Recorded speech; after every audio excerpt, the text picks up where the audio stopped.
اعوذ باللہ من الشیطان الرجیم بسم اللہ الرحمن الرحیم رب اشرح لی صدری ویسر لی امری واحلل عقدۃ من لسانی یفقہوا قولی۔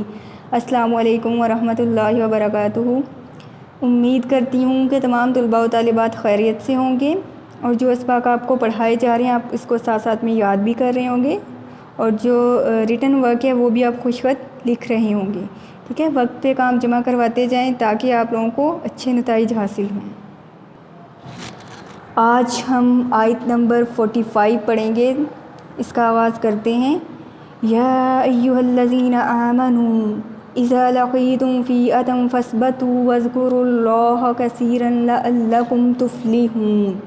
اب دیکھیں اس میں کیا کہا جا رہا ہے، مومنوں جب کفار کی کسی جماعت سے تمہارا مقابلہ ہو تو ثابت قدم رہو اور خدا کو بہت یاد کرو تاکہ مراد حاصل کرو۔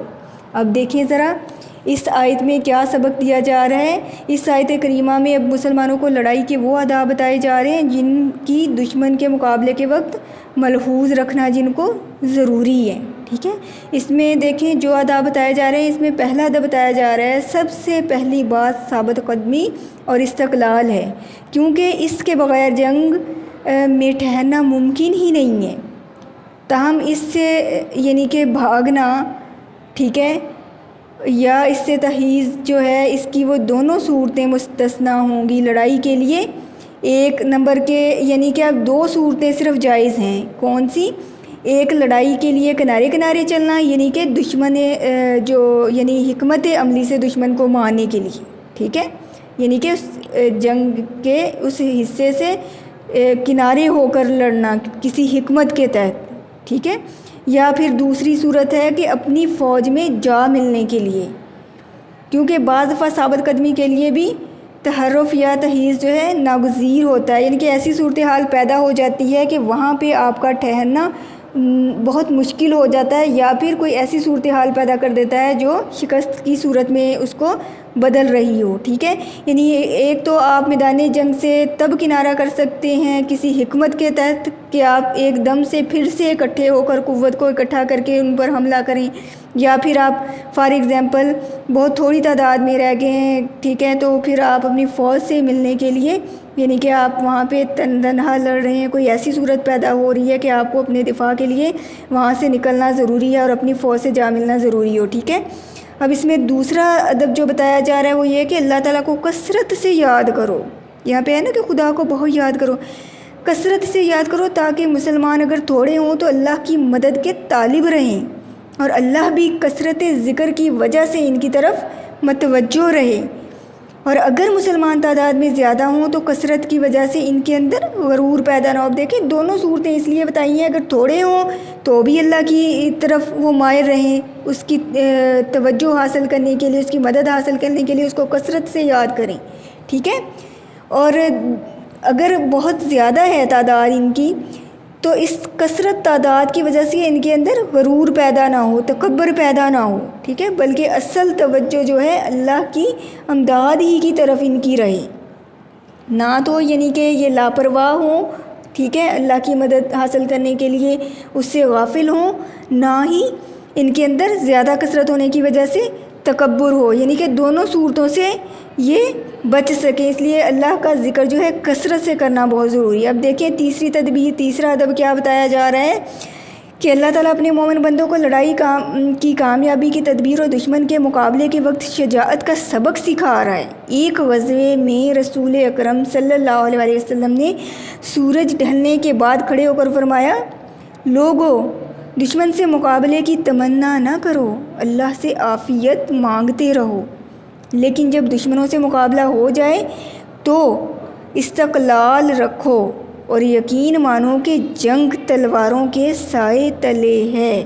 دیکھیں کہ یہاں پہ کیا کہا جا رہا ہے کہ ایک تو خود سے تمنا نہ کرو، کیونکہ اسلام جو ہے نا امن پسند ہے، یہ جب تک دفاع کے لیے ضرورت نہ پڑے، کوئی دفاعی ضرورت نہ یعنی کہ درپیش ہو یا کوئی کسی فتنے کے خاتمہ کی ضرورت نہ پیش آئے، تب تک یعنی کہ کہا جا رہا ہے تمنا نہ کرو، بچنے کی کوشش کرو. لیکن اگر مقابلہ ہونے کی کوئی ایسی صورت پیدا ہو جائے تو پھر کیا کہا ہے کہ استقلال رکھو اور یقین رکھو کہ جو جنت ہے وہ تلواروں کے سائے تلے میں ہے. یعنی کہ پھر ثابت قدم رہو، پھر بھاگنے کی کوشش نہ کرو. پھر آپ صلی اللہ علیہ وسلم نے کھڑے ہو کر اللہ سے دعا کی کہ اے سچی کتاب کے نازل فرمانے والے، اے بادلوں کے چلانے والے. قربان جائیں کتنے پیارے الفاظ سے نبی کریم صلی اللہ علیہ وسلم اللہ کو یاد کریں. اور لشکروں کو ہزیمت دینے والے، یعنی کہ شکست دینے والے جو اپنے وسائل اور کثرت تعداد کی وجہ سے تکبر میں مبتلا ہیں، ان لشکروں کو ہزیمت دینے والے اللہ ان کافروں کو شکست دے اور ان پر ہماری مدد فرما دے. کہ کتنے پیارے الفاظ ہیں کہ آٹومیٹکلی توجہ حاصل کرنے کا ذریعہ ہیں. حضرت قتادہ رضی اللہ تعالیٰ عنہ کا فرمان ہے، وہ فرماتے ہیں کہ لڑائی کے دوران یعنی جب تلوار چلتی ہو تب اللہ نے اپنا ذکر فرض کر رکھا ہے. یہ کہہ لیں جیسے اور فرائض ہوتے ہیں نا، تو اسی طرح سے جب یہ صورت پیش آ جائے تو پھر اللہ کو یاد کرنا ایک مومن پہ فرض ہو جاتا ہے. حضرت عطار رضی اللہ رحمۃ اللہ علیہ فرماتے ہیں، حضرت عطار کا قول ہے کہ جب چپ رہنا اور ذکر کرنا اللہ، ٹھیک ہے، یعنی کہ اللہ کا ذکر کرنا لڑائی کے وقت بھی واجب ہے. پھر آپ نے یہی آیت تلاوت فرمائی، یہ والی جو ہم پڑھ رہے ہیں، ٹھیک ہے. یعنی کہ اللہ کا ذکر بہت ضروری ہے تاکہ فتنہ رفع ہو جائے اور اللہ کی مدد حاصل ہو، انسان باطل سے دور رہے اور حق کی طرف رواں رہے. اب دیکھیں ذرا آیت نمبر 44، ٹھیک ہے. یہ تھے آداب جو آیت نمبر 45 میں بیان کیے گئے ہیں. آیت نمبر 46 دیکھیے، وَأَطِیعُوا اللَّهَ وَرَسُولَهُ وَلَا تَنَازَعُوا فَتَفْشَلُوا وَتَذْهَبَ رِيحُكُمْ وَاصْبِرُوا إِنَّ اللَّهَ مَعَ الصَّابِرِينَ. کیا خوبصورت کلمہ ہے، ان اللہ مع الصابرین. کتنی بڑی ڈھارس بندائی جا رہی ہے مومنوں کی. یہ ہم نارملی جیسے اردو زبان میں کہاوتیں بولتے ہیں، جملے جو کثرت سے استعمال کرتے ہیں، عربک میں ہم نے یہ کثرت سے جملہ سنا ہے نا کہ اللہ جو ہے صبر کرنے والوں کے ساتھ ہے، ٹھیک ہے. تو اب دیکھیں اس آیت میں کیا حکم دیا جا رہا ہے، وَأَطِیعُوا اللَّهَ، اور اللہ کی اطاعت کرو اور رسول صلی اللہ علیہ وسلم کی، ٹھیک ہے. اور آپس میں جھگڑا نہ کرنا، ایسا کرو گے تو تم بزدل ہو جاؤ گے، ٹھیک ہے. اس کی وجہ بھی بتا دی کیوں، اور تمہارا اقبال جاتا رہے گا. اور صبر سے کام لو، خدا صبر کرنے والوں کا مددگار ہے، ٹھیک ہے. اب دیکھیں ذرا اس آیت کریمہ میں مومنین کو جو ہدایت دی جا رہی ہے نا کہ اپنے جذبات و خواہشات کو قابو میں رکھو، جلد بازی، گھبراہٹ، ہراس، طمع اور نامناسب جوش سے بچو. جیسا کہ آج کل ہماری عوام میں دیکھیں کہ جو دشمن سے ذرا بھی ہم تھوڑی سی فتح حاصل کر رہے ہیں یا کوئی ایسا کام ہو جو یعنی کہ دشمن پر غلبے کی حیثیت رکھتا ہو تو ہم کس طرح سے وہ جناب گانے گائے جا رہے ہیں. ٹھیک ہے، اچھی بات ہے اس کو منانا، اس کو سیلیبریٹ کرنا، لیکن اس میں تکبرانہ جملوں کا استعمال، ٹھیک ہے، اور ایسی چیزوں سے بالکل دور رہنے کے لیے ایک مومن کو کہا گیا ہے، ٹھیک ہے. یعنی کہ ایسا جوش نہیں ہونا چاہیے جس میں بھی اللہ کی ناراضگی ہو. کہا جا رہا ہے کہ ٹھنڈے دل اور جچی تلی قوت فیصلہ کے ساتھ کام کرو. خطرات اور مشکلات سامنے ہوں تو تمہارے قدم جو ہیں وہ ان میں لغزش نہ آنے پائے. اشتعال انگیزی یعنی شر پسندی جو ہے یہ مواقع پیش آئیں تو غیظ و غضب کا ہیجان تم سے کوئی بے محل حرکت سرزد نہ کر پائے. اب دیکھیں کہ اس میں کیا خوبصورت پیغام دیا جا رہا ہے کہ سب سے پہلے تو اللہ اور اس کے رسول صلی اللہ علیہ وسلم کی اطاعت طلب ہے، ٹھیک ہے. اور پھر کہا جا رہا ہے کہ اگر جھگڑا کرو گے تو تم بزدل ہو جاؤ گے، ٹھیک ہے. یعنی کہ دیکھیں جب کوئی معرکہ پیش آتا تھا، ٹھیک ہے، تو نبی کریم صلی اللہ علیہ وسلم اپنے اصحاب کو جمع کرتے تھے، مشاورت کا عمل ہوتا تھا، پھر اس کے بعد جا کے کوئی فیصلہ کیا جاتا تھا. یعنی کہ ایک لیڈر کا یہی کام ہوتا ہے کہ وہ فوراً سے یعنی کہ غیر فطری قوتوں سے یعنی کہ کام نہ لے، فوراً سے اس کا بغیر رکے، بغیر سوچے، بغیر مشاورت کیے اس پہ عمل درآمد کرنے کے لیے اپنی عوام کو نہ اکسائے، کیونکہ حکمت عملی سے دشمن سے لڑنے کے لیے کہا گیا ہے. اگر ہم فوری فیصلہ کرتے ہیں تو بعض دفعہ وہ فیصلے ہمارے اپنے حق میں یعنی کہ نہیں جا رہے ہوتے، حالات جو ہیں وہ مخالفت میں پیدا ہو جاتے ہیں، ٹھیک ہے. تو یہ اس لیے کہا گیا ہے کہ یہ تم بزدل ہو جاؤ گے، یعنی کہ جلد بازی میں پڑھو گے تو تمہارے اندر انا آئے گی، تم انا کی خاطر یہ جھگڑا اختیار کر لو گے، یعنی کہ اس میں اللہ اور اس کے رسول صلی اللہ علیہ وسلم کے راستے سے بھٹک جاؤ گے۔ جو اللہ تعالیٰ نے تمہیں اقبال دیا ہے، بلندی دی ہوئی ہے، وہ جاتا رہے گا، ٹھیک ہے، یعنی کہ صبر سے کام لینے کی تلقین کی گئی ہے۔ جو کچھ اللہ اور رسول صلی اللہ علیہ وسلم تمہیں حکم دے رہے ہیں اس کی پیروی کرنے کا یہاں پہ حکم دیا گیا ہے، نہ کہ اس میں اختلاف پیدا کرو، نہ تنازع کی شکل پیدا کر لو۔ اگرچہ یہ حکم عام ہے، تاہم دوران جنگ اس کی اہمیت کے پیش نظر اس کو بالخصوص بیان کیا گیا ہے۔ اگر تم اس دوران اختلاف کا شکار ہوگے تو تمہاری ہمتیں پست ہو جائیں گی اور تمہاری ساکھ کو سخت دھچکا لگے گا، بالآخر تمہاری شکست کا پیش خیمہ بن سکتا ہے، ٹھیک ہے۔ اس میں یہ کہا گیا ہے کہ یاد رکھو اگر ایسی مشکلات میں صبر کرو گے تو یقیناً اللہ تمہاری مدد فرمائے گا۔ یہ تمام مفہومات صرف ایک لفظ صبر میں پوشیدہ ہیں، اور اللہ تعالیٰ فرماتا ہے کہ جو لوگ ان تمام حیثیات سے صابر ہوں میری تائید انہی کو حاصل۔ آپ دیکھیں کہ آپ نے وہ واقعہ پڑھا ہوا ہے نا کہ ایک جنگ میں کسی دشمن نے حضرت علی رضی اللہ تعالیٰ عنہ پر یعنی کہ تھوک پھینکا، حالانکہ وہ حضرت علی رضی اللہ تعالیٰ عنہ کے قبضے میں تھا، چاہتے تو ایک وار سے اس کا سر قلم کر دیتے، انہوں نے فوراً سے اس کو چھوڑ دیا۔ کیوں؟ کیونکہ انہوں نے کہا، پوچھا گیا کہ آپ کے قبضے میں تھا تو آپ نے فوراً اس کو قتل کیوں نہیں کر دیا، واصل جہنم کیوں نہیں کر دیا؟ فرمایا کہ میں نے اس کو اس لیے چھوڑا کہ میں تو اللہ کی رضا کی خاطر یہ کام کر رہا ہوں، تو اب چونکہ اس نے مجھ پہ یہ حرکت کر کے مجھے غصہ دلایا ہے، کہیں میرے ذاتی غصے کی وجہ سے، میری انا کی وجہ سے میں اس کو یہ کام نہ کروں، یعنی کہ میری انا حائل نہ ہو اللہ کی اطاعت میں، تو اس لیے میں نے اس کو چھوڑ دیا۔ دیکھیں حالانکہ ایسی صورت میں تو انسان کی عقل بھی کام نہیں کر رہی ہوتی کہ انسان فوراً سے اس کو بدلا لے، لیکن وہ شخصیات کون تھی؟ نبی کریم صلی اللہ علیہ وسلم کے ہمارے رہنے والے، ان کے ساتھ رہنے والے، ان کے تربیت یافتہ اصحاب تھے، ٹھیک ہے، یعنی کہ تربیت یافتہ اصحاب تھے جو قدم بقدم نبی کریم صلی اللہ علیہ وسلم کے زیر سایہ رہے تھے، اس وجہ سے ایسی کیفیات میں بھی وہ اپنے آپ پر کنٹرول رکھتے تھے، ٹھیک ہے۔ یہی حکم یہاں پہ دیا ہے کہ صبر کرنا ہے، اور صبر کرنے کا صلہ کیا ہے؟ کیا خوبصورت جملہ ہے، خدا صبر کرنے والوں کا مددگار ہے۔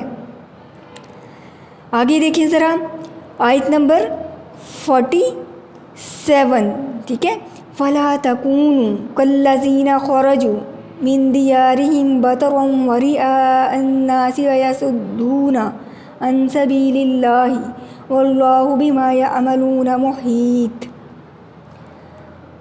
اور ان لوگوں جیسے نہ ہونا جو اتراتے ہوئے یعنی حق کا مقابلہ کرنے کے لیے اور لوگوں کو دکھانے کے لیے گھروں سے نکل آئے اور لوگوں کو خدا کی راہ سے روکتے ہیں، اور جو اعمال یہ کرتے ہیں خدا ان پر احاطہ کیے ہوئے ہیں، ٹھیک ہے۔ اب دیکھیں ذرا اس آیت میں کیا حکم دیا جا رہا ہے کہ ان لوگوں سے جو مراد مشرکین ہیں، ٹھیک ہے، ان لوگوں کا لفظ استعمال کیا ہوا ہے نا یہاں پہ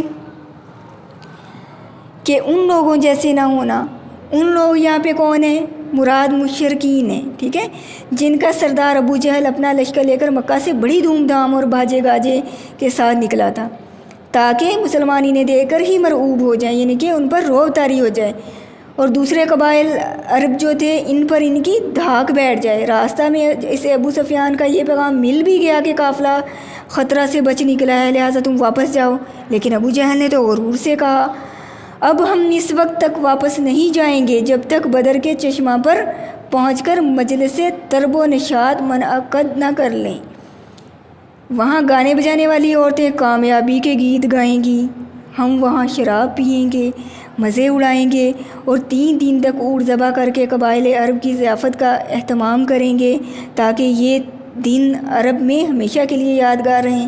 مٹھی بھر مسلمانوں پر ہمارا ایسا رعب طاری ہو کہ پھر کبھی ہمارے مقابلہ کی جرات ہی نہ کر سکیں، لڑنا تو دور کی بات ہے، ان کا مقصد تھا کہ ہم ان پر ایسے یعنی کہ رعب طاری کر دیں کہ ہمارا سامنا ہی نہ کر سکیں۔ گویا اس وقت تک ابو جہل کا ارادہ صرف اپنی شان و شوکت جتلانے اور مسلمانوں پر رعب طاری کرنے کا تھا، لڑائی کا نہ تھا، یعنی کہ لڑائی کا تو انہوں نے ہیلہ اختیار کیا تھا، اصل مقصد رعب طاری کرنا تھا۔ پھر جب مسلمان بھی اللہ کے حکم کے تحت وہاں پہنچ گئے اور لڑائی کی فضا بن گئی، تو اس وقت بھی چند سرداروں نے ابو جہل کو لڑائی سے روکا، مگر پھر اس کا غرور غالب آیا، یعنی کہ ایک طرح سے کہہ لیں کہ اکڑ کر رہا، ڈٹائی پن پہ اتر آیا، اور جن لوگوں نے اسے لڑائی کی روک دینے کا مشورہ دیا تھا انہیں بزدلی کے طعنے دینے لگا۔ اس طرح اللہ تعالیٰ کی مشیت پوری ہو گئی اور ابو جہل کو بالخصوص اس عذاب سے دوچار ہونا پڑا جس کی وہ تنزیہ دعا کیا کرتا تھا۔ کیا دعا کرتا تھا؟ کہ جو حق اور باطل ہے اس کا فیصلہ ہو ہی جائے گی۔ اس کی موت نوجوانوں کے ہاتھوں ہوئی۔ دو نوجوان لڑکے موز اور معاذ جو کم سن تھے، وہ نہایت ذلت کی موت مرا۔ بہرحال اس آیت میں مسلمانوں کو آگاہ فرمایا کہ جہاد محض ہنگامہ کشت و خون کا نام نہیں ہے، بلکہ عظیم الشان عبادت ہے۔ عبادت کیوں ہے؟ عبادت جو ہوتی ہے وہ اترانے یا دکھانے کو کوئی کرے تو قبول نہیں ہوتی، یعنی کہ اللہ کے رضا کے حصول کے لیے یہ کیا جا رہا ہے، اس لیے عبادت کہا جا رہا ہے۔ لہٰذا تم فخر و غرور اور نمود و نمائش میں کفار کی چال مت چلو، ٹھیک ہے۔ یہ وجوہات ہیں جن کی وجہ سے ان کو ایسے کام کرنے کے لیے، ایسے کام سے رکنے کے لیے کہا جا رہا ہے، ٹھیک ہے۔ یعنی کہ یہ کافروں کی یہ تدابیر تھیں، یہ ان کا طریقہ کار تھا، ٹھیک ہے۔ اس وجہ سے کہا جا رہا ہے کہ ان لوگوں جیسے نہ ہونا تم لوگ، اور یہ سب جو کرتے ہیں ان پر خدا عطا کیے ہوئے ہیں، یعنی کہ اس کو گھیرے ہوئے ہیں۔ اللہ تعالیٰ ہر وقت حالات پر گرفت رکھے ہوئے ہیں، چاہے تو ایک لمحے میں الٹ پلٹ کر دے سب کچھ جو یہ تدابیر اختیار کرتے ہیں۔ حالانکہ ان لوگوں نے کیا فضا قائم کی ہوئی تھی، اور اللہ تعالیٰ نے کیسے وہ حالات و واقعات یعنی کہ ایسے مسلمانوں کے موافق کیے کہ اس کو، یعنی کہ مسلمانوں کی فتح جو تھی وہ ہوئی، اور جو کافروں کی جو بظاہر فتح بنائے ہوئے تھے اس کو شکست میں تبدیل کر دیا، یعنی کہ اللہ تعالیٰ ہر چیز پر احاطہ کیے ہوئے ہیں۔ آیت نمبر 48 دیکھیے، وَإِذْ زَيَّنَ لَهُمُ الشَّيْطَانُ أَعْمَالَهُمْ وَقَالَ لَا غَالِبَ لَكُمُ الْيَوْمَ مِنَ النَّاسِ وَإِنِّي جَارٌ لَكُمْ فَلَمَّا تَرَاءَتِ الْفِئَتَانِ نَكَصَ عَلَىٰ عَقِبَيْهِ وَقَالَ إِنِّي بَرِيءٌ مِّنكُمْ إِنِّي أَرَىٰ مَا لَا تَرَوْنَ إِنِّي أَخَافُ اللَّهَ وَاللَّهُ شدید العقاب۔ دیکھیں ذرا، اور جب شیطانوں نے ان کے اعمال ان کو آراستہ کر دکھائے اور کہا کہ آج کے دن لوگوں میں سے کوئی تم پر غالب نہ ہوگا اور میں تمہارا رفیق ہوں، لیکن جب دونوں فوجیں ایک دوسرے کے مقابل صف آرا ہوئیں تو پسپا ہو کر چل دیا اور کہنے لگا مجھے تم سے کوئی واسطہ نہیں، میں تو ایسی چیزیں دیکھ رہا ہوں جو تم نہیں دیکھ سکتے، مجھے تو خدا سے ڈر لگتا ہے اور خدا سخت عذاب دینے والا ہے۔ اب دیکھیں ذرا اس آیت میں کیا حکم دیا جا رہا ہے۔ اس آیت میں بتایا جا رہا ہے کہ قریش اور بنو کنانہ کی آپس میں دشمنی تھی، اور انہیں یہ خطرہ تھا کہ بنو کنانہ کہیں مسلمانوں کی حمایت کر کے ہمارے لیے خطرہ یا شکست کا باعث نہ بن جائیں۔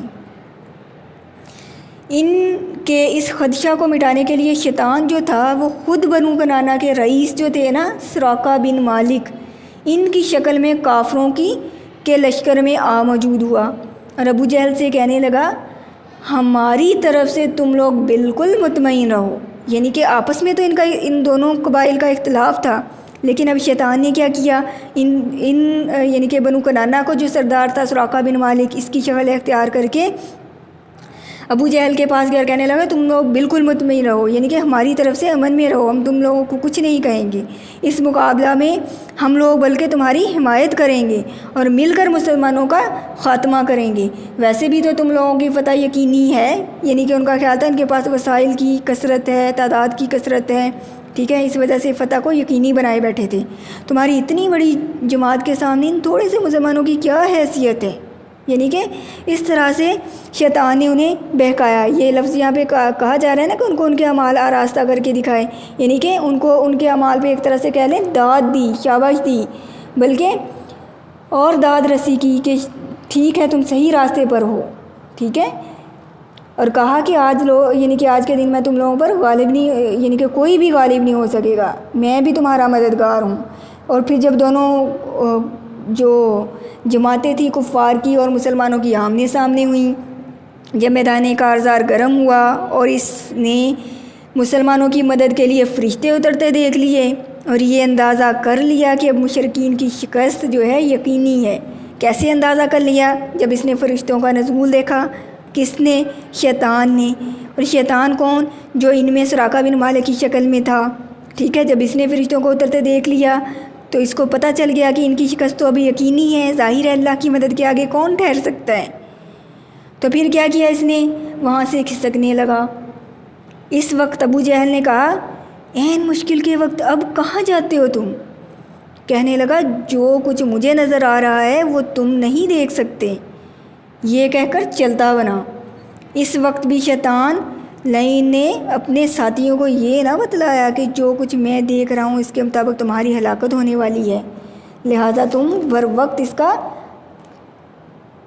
تدارک سوچ لو، یعنی کہ اس کو ترک کر دو، ابھی بھی تم پیچھے ہٹ جاؤ۔ یہ نہیں اس نے کہا، چپ کر کے صرف یہ کہہ کے وہاں سے چلتا بنا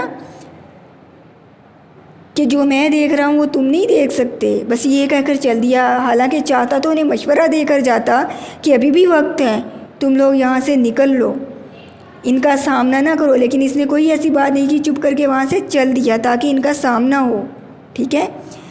لہٰذا اس نے کیا کیا کہ عین موقع پہ ان کو دغا دے دیا، ٹھیک ہے۔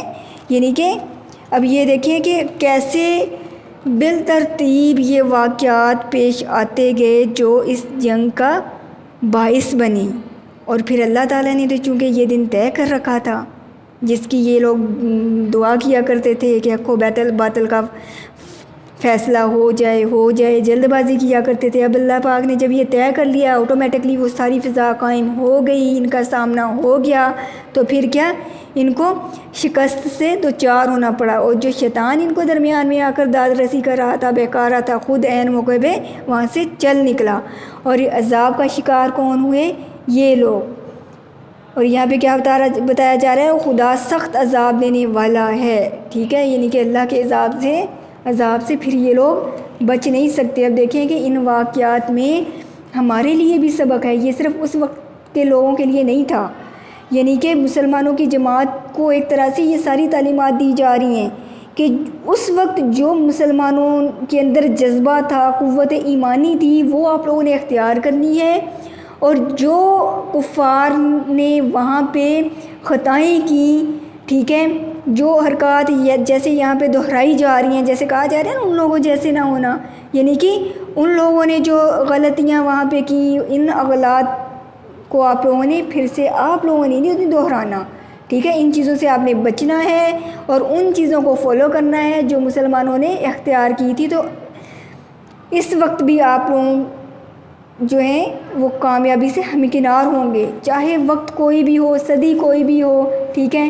مسلمانوں کے لیے جو تعلیمات دی جا رہی ہیں اگر مسلمان اس پر عمل پیرا ہوں تو ایسا ہرگز نہیں ہے کہ اللہ تعالیٰ مسلمانوں کی فتح نہ لکھے۔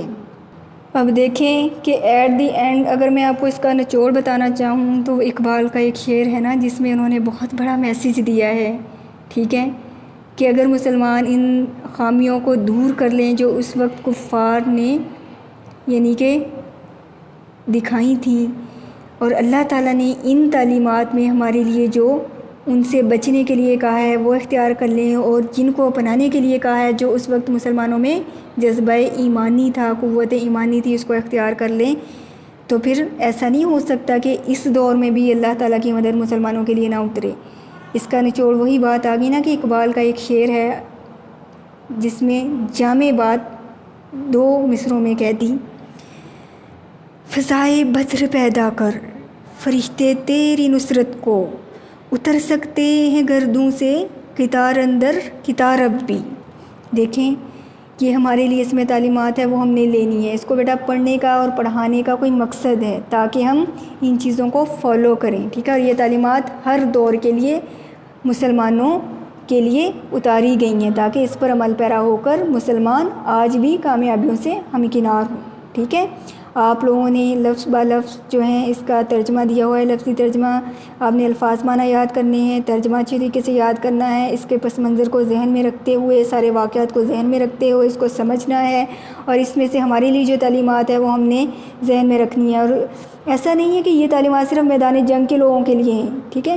یہ بیٹا بینگ اے مسلم ہمارے لیے ہماری ہسٹری کا معلوم ہونا ہمیں بہت ضروری ہے. ٹھیک ہے. تاکہ جو ہم وقت پڑھنے پر جن کو اپنانا ہمارے لیے ضروری ہے اپنا سکیں، جن چیزوں سے ہم نے بچنا ہے ان سے بچ سکیں. ٹھیک ہے. یہ آپ لوگ اچھے طریقے سے یاد کریے گا، نوٹ بک پہ خوش خط رائٹ کیجیے گا. فی امان اللہ. سبحان ربک رب العزت عما یصفون وسلام علی المرسلین والحمد للہ رب العالمین. فی امان اللہ.